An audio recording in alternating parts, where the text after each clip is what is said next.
Hello বন্ধুরা, কেমন আছো সবাই? আশা করি সবাই খুব ভালো আছো। আজকে গণেশ দেবতার পুজো। সকল কাজের শুরুতেই গণেশ দেবতার পুজো করলে কাজটা শুভ হয়, মঙ্গল হয়, সকল বিঘ্ন নাশ হয়।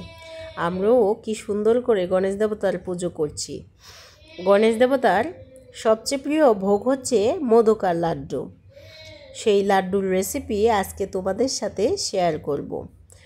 লাড্ডুটা তৈরি করার জন্য এখানে এক বাটি ছোলার ডাল ভালো করে ধুয়ে নিয়ে ব্লেন্ডার করে নিব।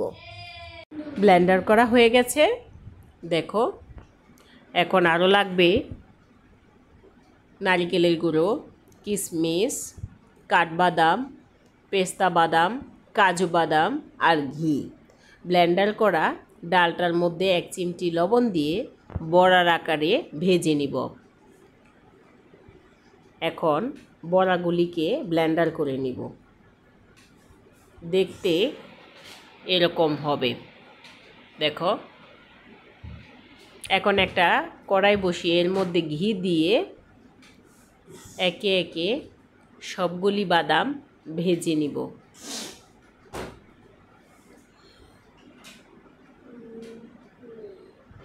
বাদামগুলি ভাজা হয়ে গেলে একই কড়াইয়ের মধ্যে আবার ঘি দিয়ে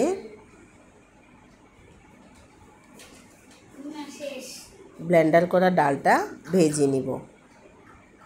ডালটা দেওয়ার পর নারিকেলের গুঁড়ো দিয়ে ভালো করে ভেজে নিব। এখন একটি পাত্রে সুগার সিরাপ তৈরি করব। এর জন্য 1 কাপ চিনি দিয়ে দিব। এরপর 1 কাপ জল দিয়ে জাল তুলে নিব। গোটা 3 এলাচি দিয়ে সুগার সিরাপটা ভালো করে নিয়ে এর মধ্যে ভেজে রাখা ডালটা দিয়ে ভালো করে মিক্সড করে নামিয়ে নিব। নামিয়ে নেওয়ার পর এর মধ্যে ভেজে রাখা বাদামগুলি দিয়ে দিব। সবগুলি একসাথে ভালো করে মিশিয়ে নিয়ে হাতের মধ্যে একটু ঘি লাগিয়ে গোল গোল আকারে তৈরি করে ফেলব মতিচুরের লাড্ডু। দেখতেও অনেক সুন্দর হয়েছে, খেতেও অনেক সুস্বাদু হয়েছে। তোমরা রেসিপিটি ফলো করে বাড়িতে একবার ট্রাই করে দেখবে। আমাদের রেসিপিটি যদি তোমাদের ভালো লাগে তাহলে আমাদের ভিডিওতে একটা লাইক, শেয়ার, কমেন্ট করে আমাদের চ্যানেলটিকে সাবস্ক্রাইব করে আমাদের পাশে থাকবে। ধন্যবাদ।